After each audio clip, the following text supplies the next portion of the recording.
Jérôme Mikal Kumbwami Dibako, dans le sillage vivant de nos aïeux.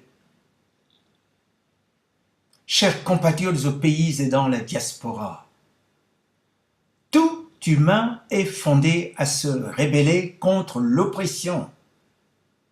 Extériorisation dans les bongoïques est un acte de rébellion posé contre le pouvoir suranné de Libreville, dominé, du point de vue de la longue durée, par la dictature bongoïste sclérosante, 42 ans, héritière de l'autoritarisme mba-léonien, 7 ans, placée depuis 2009, 9 ans sous la fuite en avant de l'imposteur, assassin de Gabonais et usurpateur, nommé officiellement Ali Bongo Ondimba et par la Vox Populi Ali Bongo Ojukwu Ibubu.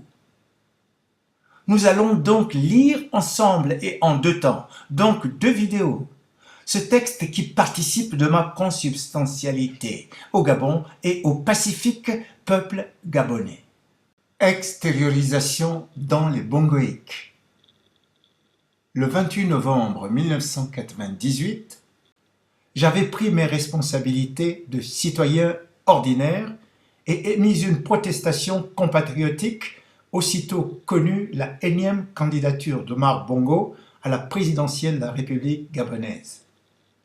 En voici l'historique et le contenu revu et corrigé en août 2009.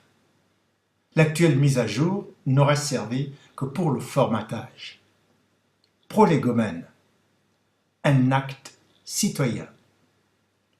Là où d'autres ont posé et aspirent encore à poser des actes de compromission, d'entrisme au Parti démocratique gabonais et donc de confusion et en définitive de fusion avec le bongoïsme qui vicie la société gabonaise, ou à conquérir le pouvoir d'État dans la confusion, comme cela semble la mode depuis août 2009, sans prendre conscience que le désordre n'a jamais été profitable au plus grand nombre, j'oppose l'inquiétude durable du citoyen ordinaire.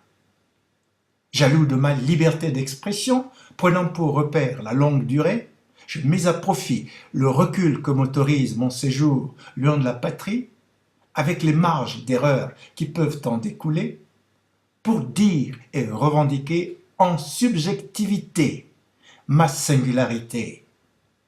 Il en est aujourd'hui, comme hier, du temps de mon implication dans le mouvement estudiantin gabonais et plus encore, depuis le début de la transition démocratique. En particulier à la veille de la présidentielle de décembre 1998 qui, à l'image de celle de décembre 1993, fut l'occasion de la falsification du suffrage universel par les nostalgiques du parti-État et leurs alliés camouflés dans des oppositions gabonaises, hélas. Le néologisme bongoïque en aura été la cristallisation décisive à l'image de l'expression philippique. Ce que je ne pouvais pas prévoir, bien sûr, c'est le décès de l'ex-potentat gabonais, Omar Bongo Ondimba Eladj. J'avais pensé, naïvement sans doute, qu'au terme d'un énième mandat, il déciderait de sa succession pour profiter autrement de la vie. Nous savons que dans le meilleur des cas, pour le malheur du Gabon et du peuple gabonais, il avait annoncé qu'il se représenterait en 2012, aggravant ainsi l'acuité des ambitions entre les héritiers politiques, désormais éclatées entre le parti majoritaire, le PDG, et des oppositions hétéroclites. De cette division des bongoïstes résulte la dureté des empoignades, d'abord sombres, puis progressivement ouvertes et fracassantes, qui les secouent pour révéler les contradictions qui donnent le tempo à la vie politique gabonaise, désormais débridée par l'absence du chef de clan. Ils ont tempéré les humeurs par la dissuasion, les fausses armées, Ali Bongo, le fils en détenait la maîtrise, ou par la corruption financière et autres faveurs pour soumettre ce tout petit monde à sa personne. En matière de personnalisation du pouvoir d'État, la cérémonie du 40e anniversaire du grand camarade, chef de l'État et du gouvernement fondateur du Parti démocratique gabonais, son Excellence Omar Bongo Ondimba El Hadj, au Palais de la Rénovation, en aura été tout autant la confirmation que la caricature d'une dévotion à peine déguisée, tant le grotesque rivalisait avec le ridicule des attitudes des turiféraires. Au-delà de ce que l'on pouvait imaginer, l'inféodation des dignitaires du régime le disputait à ces bédouins venus de quelque vaste désert pour faire allégeance au roi, par le geste et par le discours. On était à 100 lieues d'une république parlementaire, démocratique et laïque. Ces pratiques de véritable émirat ou de monarchie qu'Omar Bongo imprimait au Gabon à partir de la tête de l'exécutif ont nourri les représentations des héritiers du bongoïsme. Aujourd'hui, elles constituent un système d'attitude reprise par son successeur et que chacun revendique de l'illustre défunt. Elles s'épanouissent dans les méandres, les anfractuosités du palais de marbre, à moins que ce ne soit dans les marécages boueux envahissants de l'émergence décrétée. Car rien de véritablement sincère ni de durable n'aura jamais uni les bongoïstes, sauf peut-être l'empressement à verbaliser le haute-toi que je m'y mette. L'intérêt pécuniaire reste leur credo, le guide des actions qui les font agir dans la légalité établie par ceux qui gouvernent et qui servent de piège aux opposants se recyclant désormais dans des oppositions groupusculaires, brouillonnes, maladroitement servies par l'improvisation ou la rancune que les plus actifs manifestent sans limite. Leur unique conscience se focalise sur l'exercice du pouvoir d'État sur les bords du Como comme la clé ultime de la possession des deniers publics pour en jouir et se réjouir. Le contraire conduit à une mort politique lente, inexorable, dès lors que la rupture avec le clan de la famille est consommée. Pendant plus de 40 ans, les héritiers de la mouvance du candidat naturel ou des opposants ralliés ont été à l'école du bongoïsme que chacun a reçu en patrimoine. Paul Mba à Bessel s'en réclamait tout autant que Mba Obam en était le fils. L'héritage en partage n'est pas sans révéler l'impossible renouvellement des fondamentaux politiques et des attitudes nécessaires à proposer une alternative structurante, crédible et durable pour le Gabon et le peuple gabonais, la moins mauvaise pour prétendre à faire accéder ces deux réalités au monde en devenir. L'accord parfait.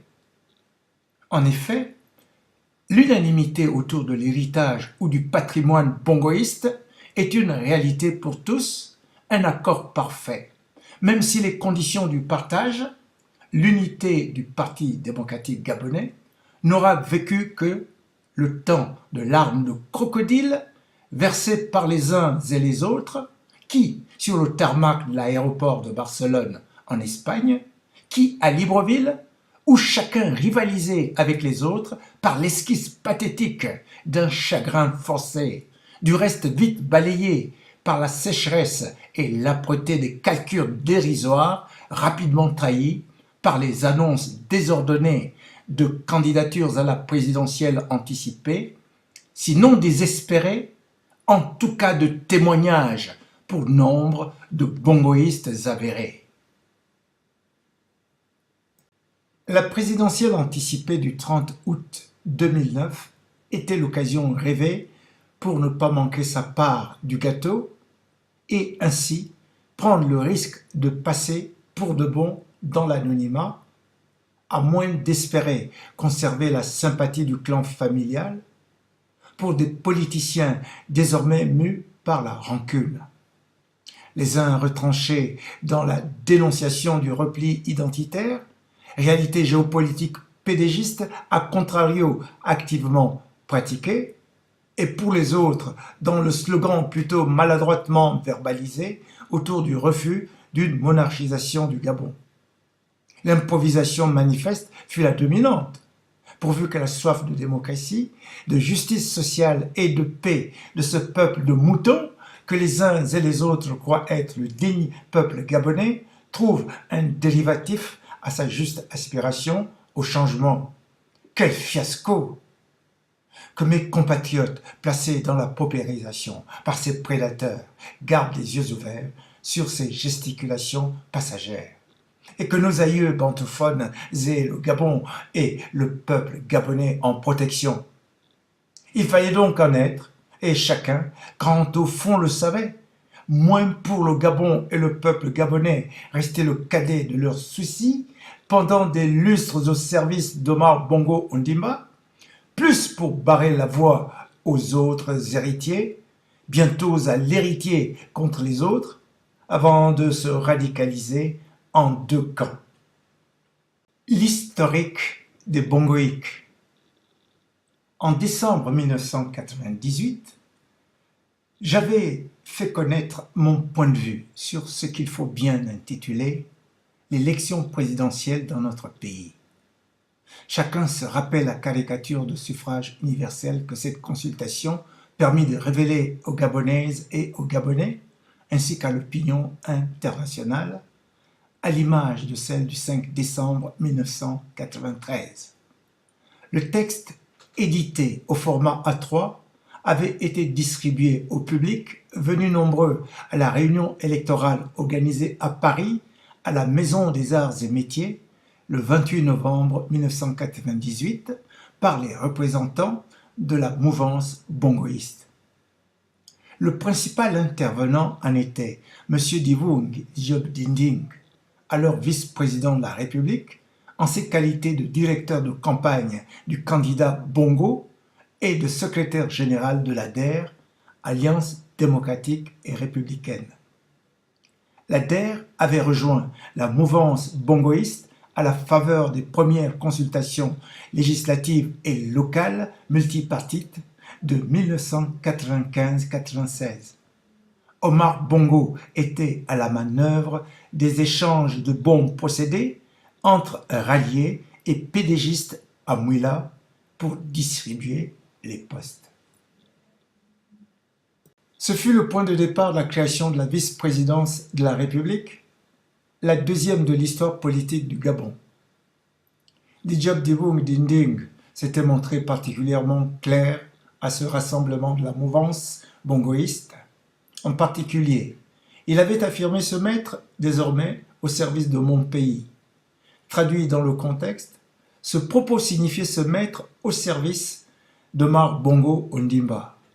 Dans les faits, il renonçait à la principale ambition qu'il avait affichée en décembre 1993, à savoir devenir président de la République.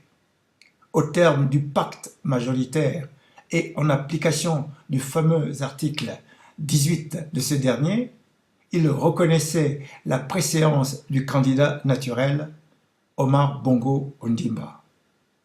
Voilà qui lui permit d'enfoncer le clou en fustigeant le comportement inacceptable à ses yeux de certains de ses anciens alliés de l'opposition de 1990 à 1995 dans leur relation ambiguë à la nation, c'est-à-dire à l'autorité légale établie à Libreville.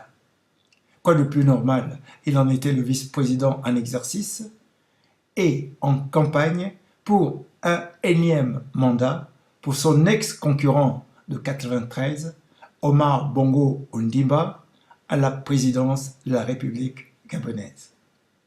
Diop Divoung Dinding avait entraîné dans son ralliement de nombreux partisans, dont des représentants à l'étranger, en France en particulier, précédés de bien d'autres, dont ceux du PLD de Marc Nangema ou du RNB de Paul Mba Abessel, devenus contradicteurs invétérés de l'opposition depuis avril 1994, sinon aussitôt consommée la défaite du 5 décembre 1993. Une énième réélection. Au Gabon, l'année 1998 aura été marquée, dès ses débuts, par les grandes manœuvres annonçant la campagne pour la deuxième présidentielle multipartite de décembre. Aujourd'hui, malgré le semblant de suspense entretenu par l'exécutif pour justifier la dilapidation des fonds publics, cette échéance ne laisse plus de doute à mes yeux. Omar Bongo Elhadj sera réélu. Lors de son traditionnel voyage préélectoral parisien, mi-octobre, le président gabonais a obtenu les assurances attendues de ses interlocuteurs français, officiels ou privés, nationaux ou locaux, quant aux moyens d'y parvenir, tradition france-africaine oblige. Il a pu ainsi se déclarer candidat à sa propre succession aussitôt rentré à Libreville. La énième candidature de M. Bongo fera de la consultation à venir une parodie de démocratie.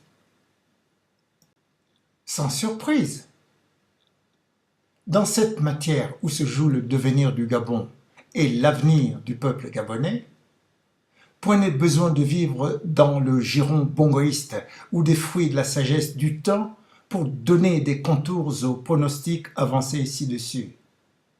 Il suffit de jeter un regard, même distrait, sur la situation de l'opposition gabonaise depuis le mois de février 1996, si tant est que la démocratie voulue par le législateur gabonais supposerait une opposition forte et unie pour mériter le crédit, et de se rappeler au bon vieux souvenir des subterfuges en tout genre déployés en pareille circonstance par la mouvance présidentielle pour faire entériner la victoire de son candidat naturel.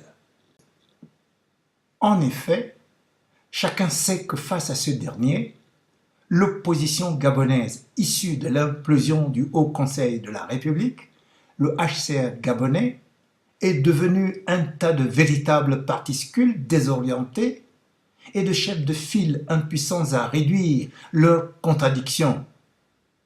Dans la perspective démocratique ouverte par la Conférence nationale de mars-avril 1990, elle ne me paraît plus du tout en situation de porter jusqu'au bout une alternative structurante et crédible pour le Gabon et le peuple gabonais quant aux conditions du monde de cette fin de siècle.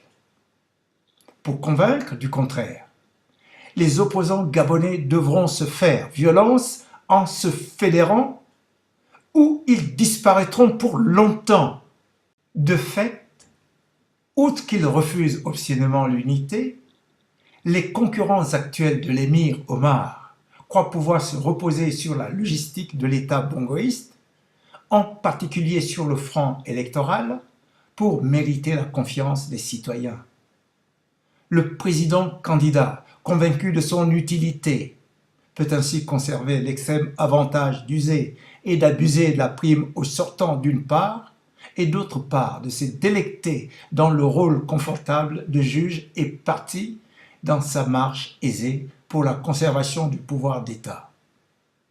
Voilà qui ferait mourir de rire au vu de la nature du bongoïsme s'il ne s'agissait pas du devenir de la patrie, mais qui suscite plutôt le dégoût et l'indignation dès lors que le Gabon sert de théâtre à un jeu politicien aux antipodes de la transparence souhaitée par les Gabonais, par la classe politique dont l'opposition démocratique, lourdement désavantagée, il est vrai, par les entourloupettes du pouvoir. Toutefois, les gouvernants actuels se rappelleront d'une chose, la volonté de pérennité au pouvoir d'une personne, Omar Bongo Ondimba, ajoutée à l'impossible éclosion d'une opposition avérée, a déjà servi de terreau à la manifestation de forces extrêmes au lendemain de la lamentable présidentielle de décembre 1993. Si l'histoire ne se répète pas, il n'est pas moins vrai qu'elle est susceptible de se renouveler sous d'autres formes. Le chef de l'exécutif gabonais et son opposition de commande ont encore assez de marge de manœuvre pour se ménager des séances en duo sur le canapé.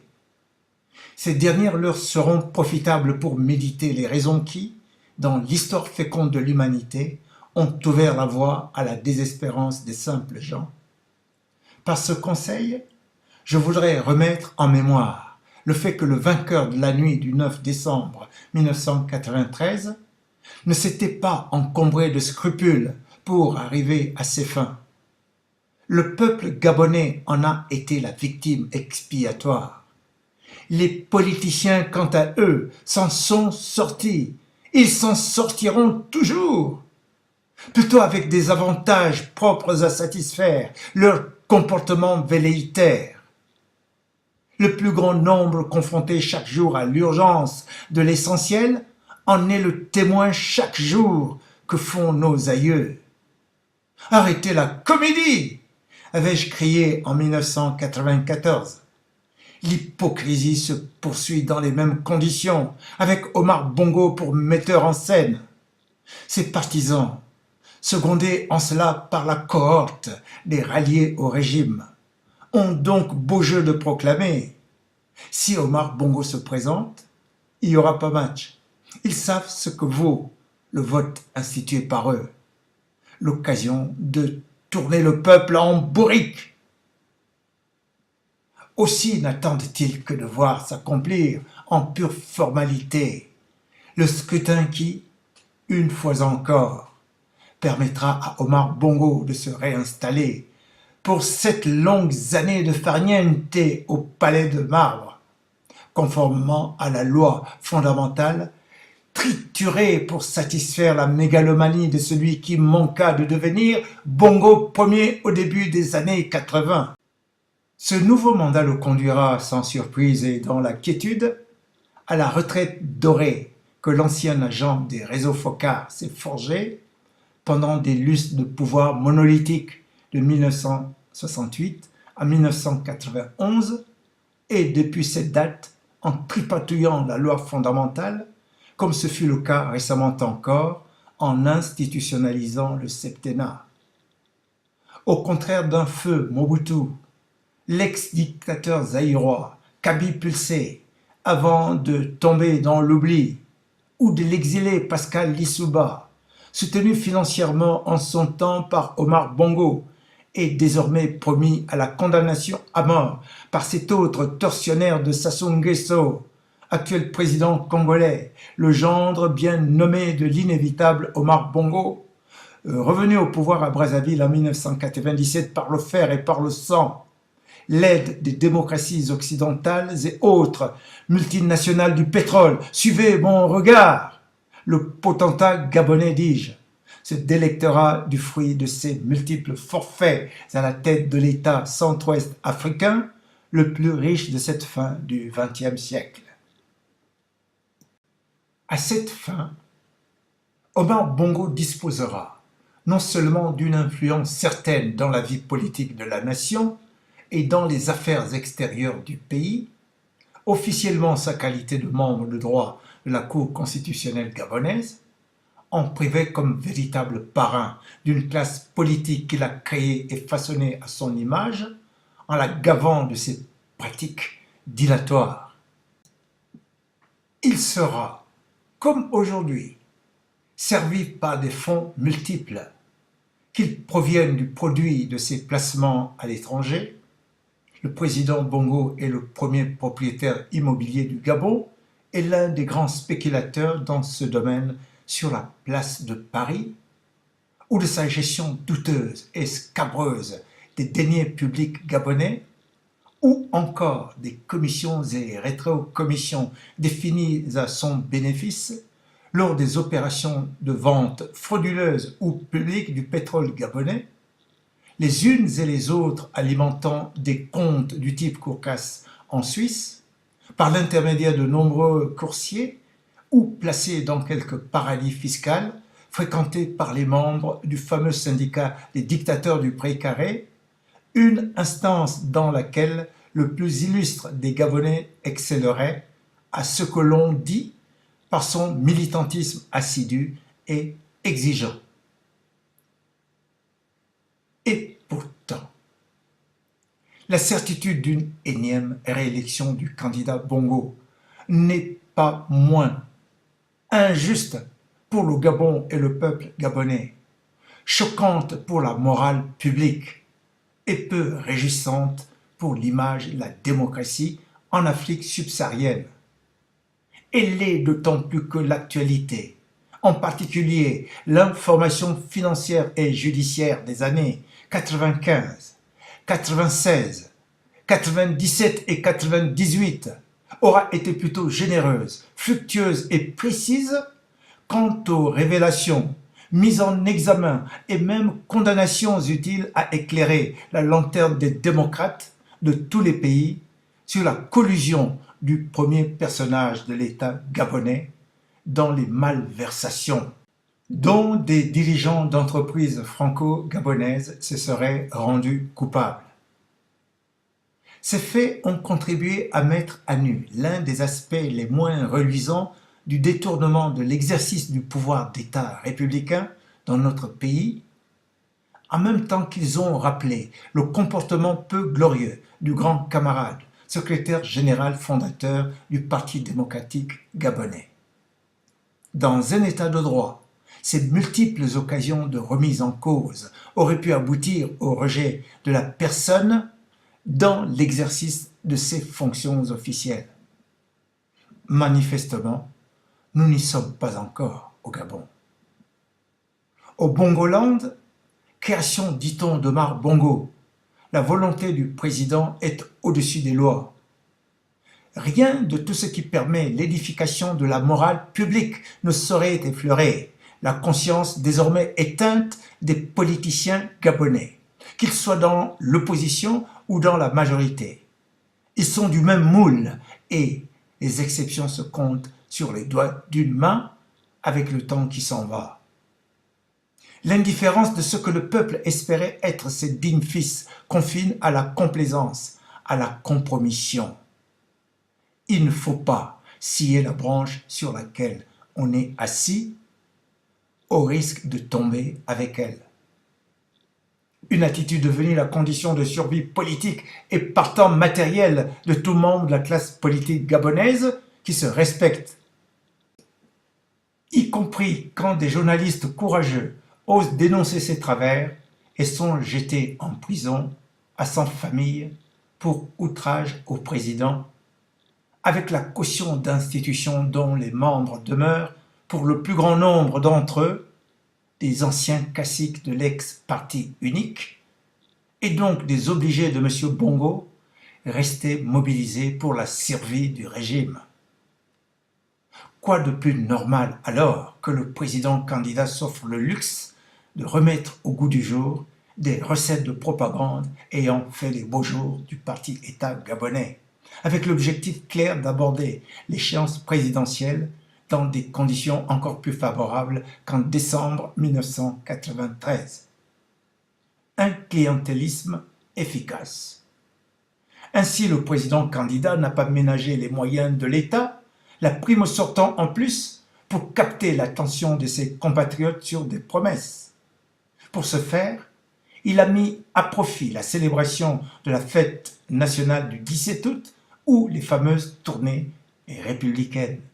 Quand il n'a pas monopolisé les médias de l'État ou contribué à inspirer des colloques mondains dans Paris, animés officieusement par des employés des sociétés minières franco-gabonaises, ces derniers cachant mal leur instabilité politique, tantôt intellectuels opposants, tantôt membres de la majorité bongoïste avec le soutien de Français rejetés de la scène politique hexagonale pour des raisons judiciaires, mais exerçant un rôle de premier plan dans les conseils d'administration des dites sociétés, avec la caution de M. Bongo et ses amis, pour vendre le Gabon, expression d'une extrême ironie quand on connaît les conséquences de la gestion des ressources nationales.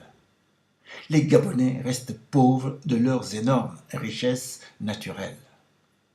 Souvent dérisoires comparées à l'ampleur des problèmes de l'heure, ou tout simplement renvoyées aux calendes grecques. Les innombrables promesses du candidat Bongo relèvent souvent de l'habitude, du discours incantatoire pour entretenir la foule, au rythme des acclamations convenues des groupes socio-culturels, ex-groupes d'animation créés du temps de l'État parti bongoïste pour organiser l'embrigadement et l'abrutissement des Gabonaises et des Gabonais. Les promesses de M. Bongo ont pour lui l'énorme avantage de s'adresser à une population désormais habituée à attendre les campagnes électorales comme d'autres attendent le Messie. L'occasion de croire que tout est possible, l'illusion de faire partie de ce qui compte dans le pays. Omar Bongo a la tactique facile. Il exploite adroitement cette naïveté de simples gens qui voient encore en lui Dieu sur terre. Lui-même en vient à y croire sous l'effet des attentes des militantes criant « Yaya Bongo » ou « Tata Bongo ». Le pouvoir, dit-on, procure l'ivresse. Monsieur Bongo se ressent de l'ivresse. Alors, comme par enchantement, Omar Bongo trouve des solutions à tout, y compris là où le budget de l'État est soumis à des coupes sombres ou en est totalement dépourvu. Et le généreux président de saupoudrer le pays de ses largesses factices. Ici un bâtiment scolaire attendu depuis des années, là un dispensaire sans crédit de fonctionnement, à moins que ce ne soit un don à médicaments sans personnel compétent pour en assurer la prescription. Là une succursale de banque que la pauvreté évidente des habitants de la localité ne saurait justifier. Mais cela fait chic, ou une route sans garantie de viabilité à terme, ou tout simplement du bitume pour flatter l'humeur batailleuse des citoyens d'une commune tenue par des opposants, à moins que ce ne soit la suspension partielle de la TVA sur des produits de première nécessité, récemment saluée par le gouvernement comme la panacée pour favoriser l'assainissement de l'économie du pays, et son intégration au marché sous-régional. Il y a mieux. Le président gabonais se réserve généralement la période électorale pour procéder à des nominations bien ciblées. Suffisamment significatif, l'acte est destiné à brouiller les cartes parmi les opposants. En s'attachant les meilleurs sentiments de l'intéressé, il amplifie les contradictions au sein d'une opposition où chacun, sans se l'avouer, attend, selon une modalité improvisée par Bongo ou issue d'une négociation, le tour d'être flatté ou honoré par le président et sa mouvance. L'absorption des opposants se nourrit ainsi des querelles anciennes ou nouvelles entre des personnes dont le pouvoir exploite habilement les contradictions. Mais elle devient inévitable chaque fois que les moyens d'existence du futur allié dépendent des deniers publics, salaires, ou de l'intervention permanente du président dans le partage des rentes. Bongo peut ainsi faire un appel du pied à la clientèle du nouveau promu qui, prenant fait et cause pour son généreux président, se charge de faire passer le message de bien voter le moment venu. Ainsi se décline la géopolitique bongoïste. Et le tour est joué.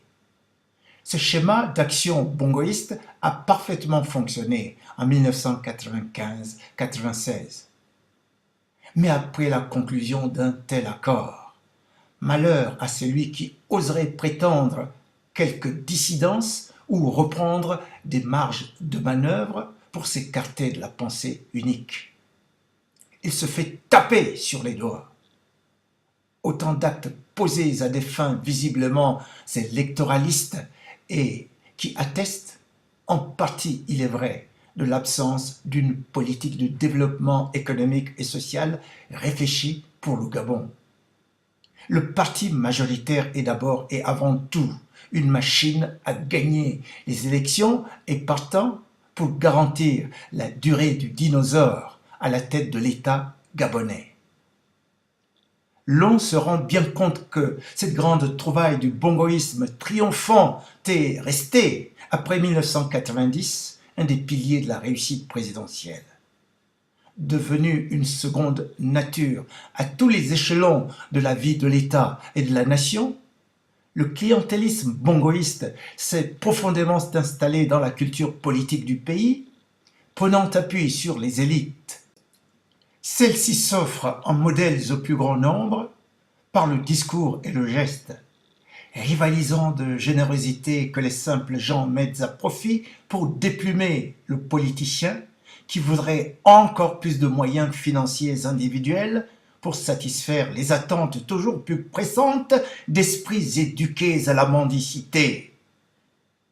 À titre d'exemple, il est bien connu des consuls gabonais à Paris ou ailleurs que les raisons des succès populaires de M. Bongo lors de ses descentes à l'hôtel Crillon, lieu prestigieux de Paris que préfèrent les membres de l'exécutif gabonais aux locaux vétustes de l'ambassade du Gabon, c'est la perspective, soit de recevoir une enveloppe de CFA, soit de voir prise en compte la résolution d'un problème personnel que les autorités dites compétentes sont généralement incapables de solutionner.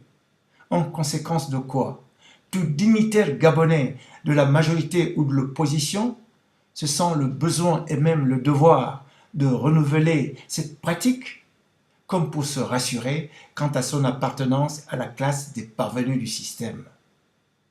L'opportunité.